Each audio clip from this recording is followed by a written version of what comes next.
नगर में प्रतिष्ठित व्यापारी रहते थे जिन्हें बहुत समय बाद एक पुत्र की प्राप्ति हुई थी।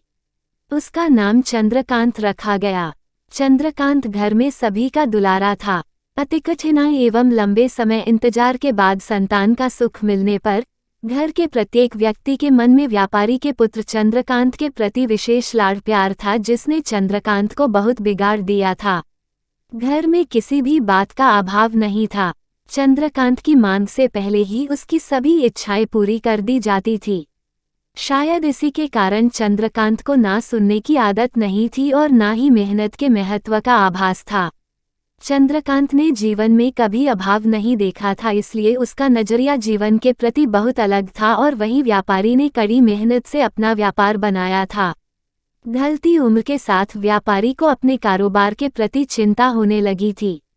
व्यापारी को चंद्रकांत के व्यवहार से प्रत्यक्ष था कि उसके पुत्र को मेहनत के फल का महत्व नहीं पता। उसे आभास हो चुका था कि उसके लाड प्यार ने चंद्रकांत को जीवन की वास्तविकता और जीवन में मेहनत के महत्व से बहुत दूर कर दिया है।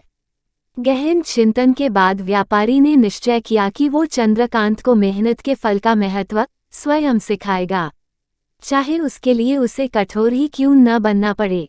व्यापारी ने चंद्रकांत को अपने पास बुलाया और बहुत ही तीखे स्वर में उससे बात की। उसने कहा कि तुम्हारा मेरे परिवार में कोई अस्तित्व नहीं है, तुमने मेरे कारोबार में कोई योगदान नहीं दिया और इसलिए मैं चाहता हूं कि तुम अपनी मेहनत से धन कमाओ, तभी तुम्हें तुम्हारे धन के मुताबिक 2 वक्त का खाना दिया जाएगा। यह सुनकर चंद्रकांत को ज्यादा कोई फर्क नहीं पड़ा। उसने उसे क्षण भर का गुस्सा समझ लिया, लेकिन व्यापारी ने भी ठान रखी थी। उसने घर के सभी सदस्यों को आदेश दिया कि कोई चंद्रकांत की मदद नहीं करेगा और न ही उसे बिना धन के भोजन दिया जाएगा। चंद्रकांत से सभी बहुत प्यार करते थे, जिसका उसने बहुत फायदा उठाया। वो रोज किसी न किसी के पास जाकर धन मांग लाता और अपने पिता को दे देता, और व्यापारी उसे उन पैसों को कुएं में फेंकने का बोलता, जिसे चंद्रकांत बिना किसी अड़चन के फेंक आता और उसे रोज भोजन मिल जाता। ऐसा कई दिनों तक चलता रहा, लेकिन अब घर के लोगों को रोज रोज धन देना भारी पड़ने लगा। सभी उससे अपनी कन्नी काटने लगे, जिस कारण चंद्रकांत को मिलने वाला धन कम होने लगा और उस धन के हिसाब से उसका भोजन भी कम होने लगा।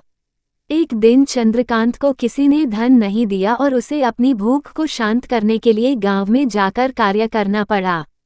उस दिन वो बहुत देर से थका हारा व्यापारी के पास पहुंचा और धन देकर भोजन मांगा। रोज के अनुसार व्यापारी ने उसे वो धन कुएं में फेंकने का आदेश दिया, जिसे इस बार चंद्रकांत सहजता से स्वीकार नहीं कर पाया और उसने पलटकर जवाब दिया, पिताजी, मैं इतनी मेहनत करके पसीना बहाकर इस धन को लाया और आपने मुझे एक क्षण में इसे कुएं में फेंकने कह दिया। यह सुनकर व्यापारी समझ गया कि आज चंद्रकांत को मेहनत के फल का महत्व समझ आ गया है। व्यापारी भली भांति जानता था कि उसके परिवार वाले चंद्रकांत की मदद कर रहे हैं, तभी चंद्रकांत इतनी आसानी से धन कुएं में डाल आता था। लेकिन उसे पता था, एक न एक दिन सभी परिवारजन चंद्रकांत से कन्नी काट लेंगे। उस दिन चंद्रकांत के पास कोई विकल्प शेष नहीं होगा। व्यापारी ने चंद्रकांत को गले लगा लिया और अपना सारा कारोबार उसे सौंप दिया। शिक्षा। आज के समय में उच्च वर्ग के परिवारों की संतानों को मेहनत के फल का महत्व पता नहीं होता, और ऐसे में यह दायित्व उनके माता पिता का होता है कि वो अपने बच्चों को जीवन की वास्तविकता से अवगत कराए। लक्ष्मी उसी घर में आती है जहां उसका सम्मान होता है। मेहनत ही एक ऐसा हथियार है जो मनुष्य को किसी भी परिस्थिति से बाहर ला सकता है। व्यापारी के पास इतना धन तो था कि चंद्रकांत और उसकी आने वाली पीढ़ी बिना किसी मेहनत के जीवन आसानी से निकाल लेते, लेकिन अगर आज व्यापारी अपने पुत्र को मेहनत का महत्व नहीं बताता तो एक न एक दिन व्यापारी की आने वाली पीढ़ी व्यापारी को कोसती।